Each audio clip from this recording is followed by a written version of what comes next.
સંઘર્ષમાંથી જે બહાર નીકળે છે ને તપીને, એ જ સોનું છે સાહેબ. બાકી બધું પીગળી જાય છે ઊંચા તાપમાને, અને પીગળી ગયા પછી એ ધાતુ કઈ છે ખબર પડતી નથી, પછી બધી ભેગી થઈ જાય છે. અગત્યનું એ છે, સમય ઘણો થયો છે છતાં મારે તમારી સાથે થોડી વાત કરવી છે. મોટા ભાગના વાલીઓને મેં જોયા છે, તમે શિક્ષક તરીકે વાલી પણ છો, અને એમાં જો બાળક બિચારું તમારી ક્લાસમાં ભણતું હોય તો એનું આવી જ બને. દાખલો બેસાડવા માટે ટીચર પોતાના બાળક સાથે એટલા સ્ટ્રિક્ટ થાય, ન કરતા હો. તમારું બાળક તમને ધિક્કારે, તમારા વિદ્યાર્થીઓ તમને ચાહે એવી પરિસ્થિતિ ઊભી ના કરતા. મોટા ભાગના ટીચર્સ આવું કરે. હું તો મારા છોકરાને નથી છોડતો તો બીજાને, અરે ભાઈ એમ ન હોય. આટલું બધું તમારા બાળક સાથે કડક થઈને કંઈ મેળવવાનું નથી. તમારું બાળક પણ બીજા વિદ્યાર્થીઓ જેવું જ છે, એ તમારું બાળક છે, એનો ગુનો નથી. આવું હું માનું છું બધા શિક્ષકોએ સમજી લેવું પડે. બીજી એક મહત્વની વાત, જ્યારે બાળક મોટું થવા લાગે 13-14 વર્ષ, દીકરો હોય દીકરી હોય, બીજા વિદ્યાર્થીઓને તમે જુઓ, છોકરીઓ મોબાઈલનો ઉપયોગ કરે, બોયફ્રેન્ડ હોય, આમ તેમ ફરતી હોય, ક્યાંક કોઈ એનું ભાઈબંધ સાથેની ચેટિંગ ચાલતું હોય, એટલે સડનલી મમ્મીઓ બધી પોતાની દીકરી સાથે સ્ટ્રિક્ટ થઈ જાય. ટીચર મમ્મીઓ ફોન આપી દે. બાજુવાળાને ત્યાં જોયું ને શું થયું? બાજુવાળાને ત્યાં જે થયું હોય, તમને તમારા સંસ્કારમાં, તમારા ઉછેરમાં વિશ્વાસ નથી. તમે જે દુનિયા જોઈ રહ્યા છો એ જ દુનિયા તમારા ઘરમાં છે એવું શિક્ષક તરીકે પ્લીઝ નહીં ધારતા. કારણ કે તમે બહાર રોજ 30, 35, 40 વિદ્યાર્થીઓ સાથે ડીલ કરો છો. અહીંયા એક બાળક છે અને એણે તમને જોયા છે, તમે આદર્શ છો એને માટે. એ નહીં કરે ખોટું, એવા વિશ્વાસ સાથે વાલી બનજો. માત્ર શિક્ષક નહીં રહેતા તમારા બાળક સાથે, કારણ કે એની પાસે શિક્ષકો બહુ છે, વાલી તો એક જ છે. પ્લીઝ, મોટા ભાગના મા બાપ વાલી તરીકે, એટલે શિક્ષક હોય છે ત્યારે વાલી તરીકે પણ શિક્ષક જ રહે છે. ઘરમાં આટલી બધી ડિસિપ્લિનની જરૂર નથી. એને થોડું તોફાન કરવા દો, થોડું ખોટું કરવા દો, થોડી મસ્તી કરવા દો. તમે શિક્ષક છો એટલે લોકો શું કહેશે, એક આ પણ મેં બહુ જોયું છે કે મમ્મીઓ પપ્પાઓ બધા એવું કહે કે કોઈ શું કહે, ટીચરનો દીકરો નાપાસ થયો. કેમ ટીચરનો દીકરો નાપાસ ન થાય? આવું કોઈ શાસ્ત્રમાં, કોઈ કાયદામાં ક્યાંય લખ્યું છે? તમારા શિક્ષક તરીકેના આદર્શને પ્રસ્થાપિત કરવા માટે આપણે કોઈને કેવી રીતે વધેરી નાખીએ? હું મારા દીકરાને હંમેશા કહું છું, પહેલા 12મું ધોરણ પાસ કર્યું, પછી કે હવે મારે કંઈ નથી કરવું, 1 વર્ષ મારે બ્રેક લેવો છે. એણે 1 વર્ષ કંઈ ન કર્યું, ઘેર રહ્યો. પછી એની મેળે શું, અરે 12 વાગે ઉઠે ને આવું બધું, એકદમ જીપ્સી લાઈફ. ગમે ત્યારે સામાન પેક કરે કે હું તો ફોટા પાડવા જાઉં છું ને. 1 વર્ષ એણે મજા કરી. પછી એની મેળે શોધી આવ્યો કે સાઉન્ડ એન્જિનિયરિંગનો કોર્સ છે. તો બહુ જ સરસ, સાઉન્ડ એન્જિનિયરિંગ કર્યું 1.5 વર્ષ. પછી ફરી પાછો 6 મહિના કંઈ ન કર્યું. હવે ડિઝાઇન સ્કૂલમાં એડમિશન લીધું છે, અને હમણાં જ એક દિવસ મને કહેતો હતો, તારા પૈસા ગયા, મને કઈ મજા નથી આવતી.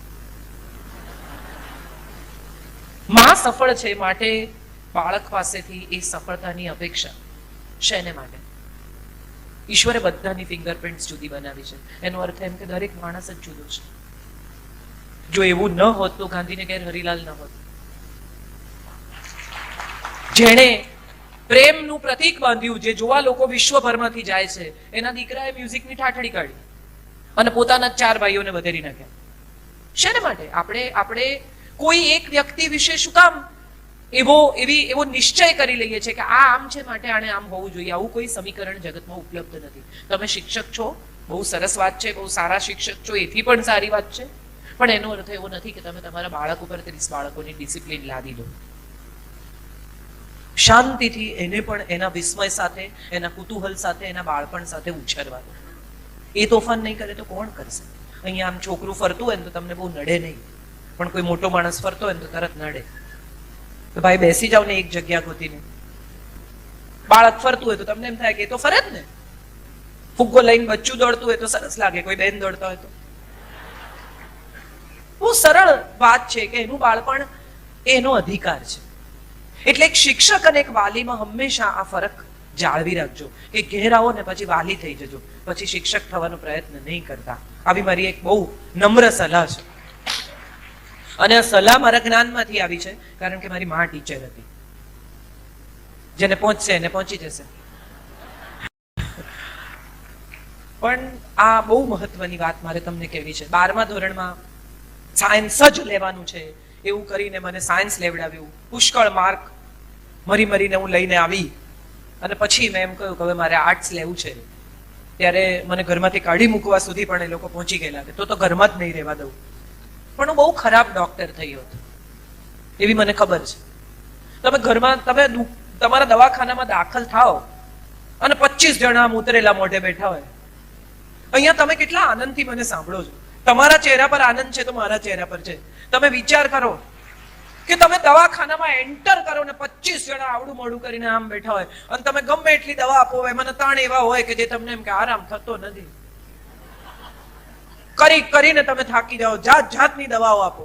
અને એક ડોક્ટર ને વકીલ, આ 2 જણાની એક વાત તમને ખબર છે? 2 જણા જીવનભર પ્રેક્ટિસ જ કરે, પરફેક્ટ થાય જ નહીં.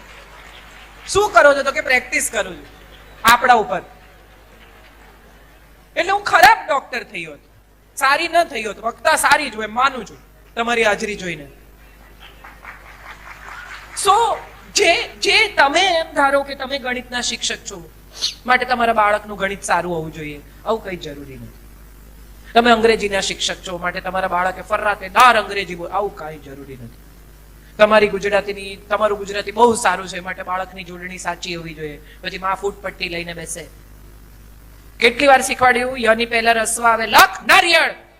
કોઈ દિવસ નહીં લખે, આખી જિંદગી ખોટી જોડણી લખશે. કેમ? કારણ કે એને ફૂટપટ્ટી દેખાશે, માં નહીં. બહુ સરળ સાદી વાતો મારે કહેવી છે. હું જિંદગી બહુ સરળ રીતે જીવવામાં માનું છું. બહુ ગૂંચવી તો આપણે જ કાઢીએ છીએ જિંદગી, સંબંધોને, જિંદગીને, પરિસ્થિતિને. ગૂંચવવી એ આપણો શોખ છે. આપણને બધાને, હું કેટલાય લોકોને, મારી એક બેનપણી છે, હમણાં વચ્ચે એક દિવસ મેં એને ફોન કર્યો, મેં કીધું ગુડ મોર્નિંગ. તો કે what is so good about today's morning?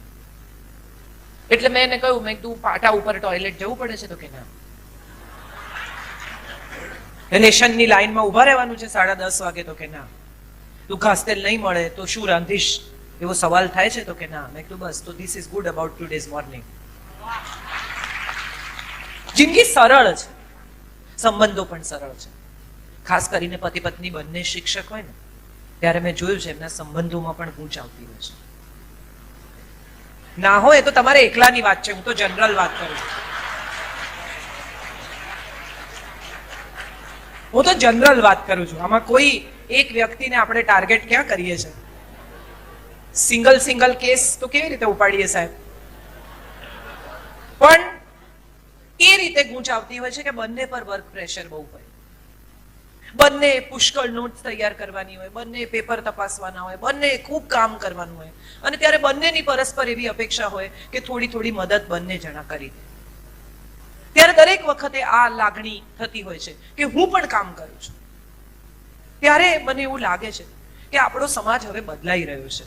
અને ત્યારે પતિએ પણ થોડીક ઘરની જવાબદારીઓમાં જો રસ લે ને તો હું માનું છું સંબંધો બહુ સુંદર થઈ જાય. આ બહુ મહત્વની વાત છે. કારણ કે સ્કૂલમાં હું અત્યારે 2 કલાક બોલીને બેસું ને તો મને ખબર છે કેટલો બધો થાક લાગે છે. આજે જ અમે વાત કરતા હતા માવજીભાઈ સાથે કે 2 કલાક બોલ્યા પછી શૂન્યાવકાશ થઈ જાય, તમારું મગજ બહેર મારી જાય. તમને કોક એમ કે ને કે અમારા ઘેર જમવા આવો અને પછી પૂછે તમારી પ્રેરણા શું, ત્યારે તમને એમ થાય કે મને જવા દો ને હું હાથ જોડું. મેં એવું તે શું કર્યું છે કે તમે આવી પરીક્ષા લો છો? કારણ કે તમે પૂરી નિષ્ઠાથી 100% હું અહીંયા ઊભી છું. શિક્ષક પણ 100% ભણાવતી હોય છે જે બી.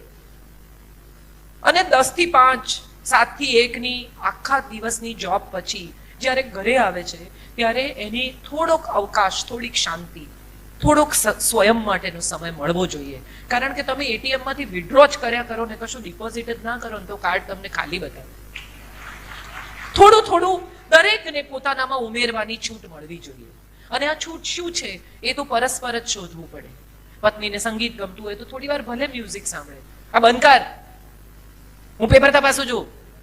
ના, પ્લીઝ. પતિને કદાચ સંગીત ગમતું હોય તો પત્ની કે હું રાગડા તાણો છું શાસ્ત્રીય સંગીતના. એને વાંચવાનો શોખ હોય, લાઈટ બંધ કરો મારે સવારની સ્કૂલ છે. ના, થોડુંક એકબીજા સાથેનું એડજસ્ટમેન્ટ એ દાંપત્યને પણ સુંદર બનાવશે અને તમારા પ્રોફેશનને પણ વધુ નિખારી આપશે. 2 જણાએ સાયુજ્યથી જીવવું એવું નક્કી કરીને પરણેલા, જ્યારે પણ પરણેલા.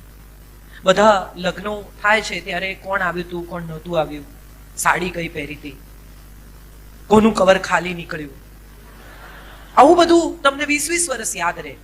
જમવાનું શું હતું, તુરિયાનું શાક સહેજ બગડી ગયેલું, આવું પણ તમને યાદ રહે.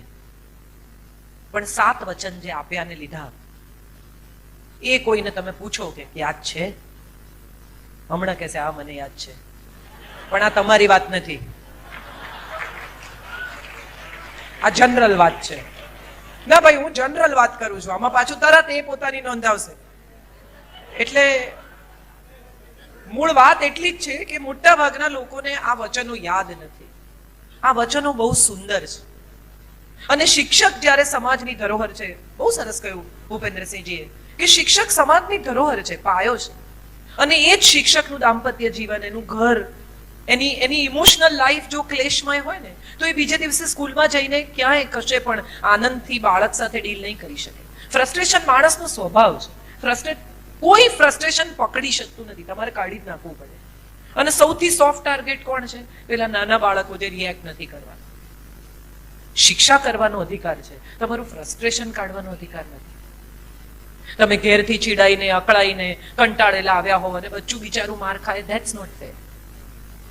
એવી જ રીતે સ્કૂલમાંથી કંટાળેલા, ચીડાયેલા તમે આવ્યા હો અને બાળક તમારું માર ખાય, એ પણ બરોબર નથી.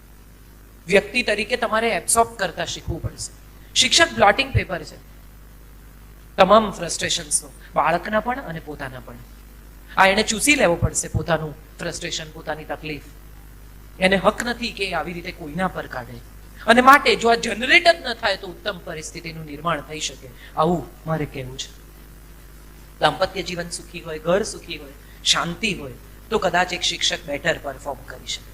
અને છેલ્લી આખરી વાત જે મારે કરવી છે શિક્ષક વિશે, એ કરવી છે કે આ દેશે શિક્ષકને, ખાસ કરીને પ્રાથમિક શિક્ષકને, સોલ્જરને અને પોલીસને રિસ્પેક્ટ કરતા શીખવું પડશે. અમેરિકામાં તમે જો કોઈ વિમાનમાં સોલ્જર દાખલ થાય ને, તો બેઠેલા બધા જ લોકો ઊભા થઈ અને એને માન આપે, કારણ કે દેશની રક્ષા કરે છે. આપણે પોલીસો સાથે કયો વ્યવહાર કરીએ છીએ? કરપ્ટ છે, કરપ્ટ છે.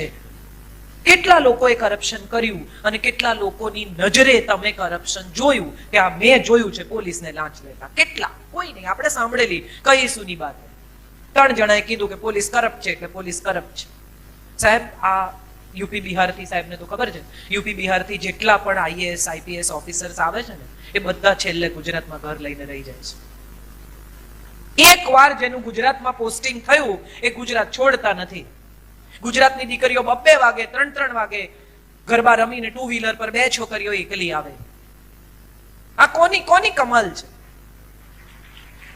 અડધી રાત્રે તમે 100 ડાયલ કરો અને જો પોલીસ વેન 5-7 મિનિટમાં ન આવે તો મને ફોન કરજો, હું એની જવાબદારી લેવા તૈયાર છું. આ મારા અનુભવો છે. બહુ કામ કરે છે આ દેશની પોલીસ, આ દેશના સોલ્જર્સ, આ દેશના શિક્ષકો. માસ્તર નથી, ગુરુ છે. સન્માન કરતા આપણે શીખવું પડશે. આવું મને લાગે છે કે આ 3 લોકોનું બહુ સન્માન કરો. અને જે દિવસે જે દેશમાં આ 3 વિંગનું સન્માન થશે ને, એ દિવસે એ દેશનો સાચો વિકાસ થશે. આંકડાઓમાં વિકાસ અગત્યનું નથી. મને એવું લાગે છે કે ઇમોશનલ વિકાસ થવું જોઈએ દેશનો. આપણે બધા આંકડાઓમાં બહુ વિકાસ જોઈએ છે. પૈસા આવવા માંડ્યા, જમીનોના ભાવ ઉપર ગયા, મકાનો આમ થયા, ફલાણું આમ થયું. 2020માં આટલા માળના મકાન હશે, પણ એ 50મા માળના મકાન પર કોઈ દિવસ કોઈ છોકરું એકલું ફ્રસ્ટ્રેટ થશે અને એને કૂદી નહીં પડવાનું એવું કોણ શીખવશે? પ્રાથમિક શિક્ષક. જિંદગીના સંઘર્ષ સાથે લડવાનું, કૂદી નહીં પડવાનું, આવું એને પ્રાથમિક શિક્ષક શીખવશે. સાહેબ, સન્માન થવું જોઈએ આવું મને લાગે છે. અને આજે અહીંથી સન્માન થયું શિક્ષકનું, એ માટે હું બહુ મારી જાતને અહોભાગી સમજુ છું કે અહીંયા હું હાજર થઈ. તેજસ્વી તારલાઓનું તો સન્માન થાય, થવું જોઈએ. સરસ વાત છે. બહુ માર્ક લઈ આવે, રંગોળીમાં જીતે, ફલાણું થાય, શાળા શણગાર જીતે, એનું માન થાય, સન્માન થાય, એને ઇનામ અકરામ મળે, સરસ વાત છે. પણ જે નથી જીત્યા ને, એને પણ એવું કહેવાનું છે કે તે ભાગ લીધો ને, એ જ મોટી વાત છે. गिरते हैं वही मैदान जंग में जो चढ़ते हैं. જે ચડે જ નહીં એનું શું? કિનારે ઉભા રહીને તરતા શીખવ્યા કરે ને, તરી ન શકે, એકવાર કૂદવું પડે. સ્વિમિંગ શીખવાની ચોપડીઓ નથી આવતી, એને માટે પાણીમાં પડવું જ પડે. તમારે ચોપડી વાંચીને સ્વિમિંગ ન શીખી શકાય. સો આઈ પર્સનલી ફીલ કે જે પણ બાળકોને ઇનામ નથી મળ્યા, એ છોકરાઓને તમારા ક્લાસમાં જઈને એમને બિરદાવજો, કે તમને ઇનામ નથી મળ્યું, બાકી તમે ભાગ લીધો એ અદ્ભુત જ વાત હતી. ભાગ લેતા રહેજો. જો ભાગ લેશો તો કોઈક દિવસ ઇનામને પાત્ર થશો. પહેલી જ વાર એવું નક્કી કરી લેશો કે ઇનામ ન મળ્યું, હવે ફરી ભાગ નહીં લઉં, તો જિંદગીમાં કદાચ ક્યારેય રેકગ્નિશન નહીં મળે. હું પણ બહુ એવરેજ વિદ્યાર્થીની હતી. ગૂગલનો અત્યારે જે ચીફ છે સુંદર પિચાઈ, એની સ્કૂલ આ લોકો શોધવા ગયા કે ભાઈ ક્યાં આવી ચેન્નઈમાં સ્કૂલ છે. તે એક નાની આવી સરકારી પ્રાથમિક શાળા અને પછી માધ્યમિક શાળામાં એ ભણ્યા છે. અને સુંદર પિચાઈ જે અત્યારે ગૂગલના હેડ છે, વિશ્વનો સૌથી વધુ પગાર મેળવી રહેલો સીઈઓ છે, એ પણ મ્યુનિસિપલ સરકારી સ્કૂલમાં ભણ્યો છે. એ વાતનો આપણને ગૌરવ હોવું જોઈએ.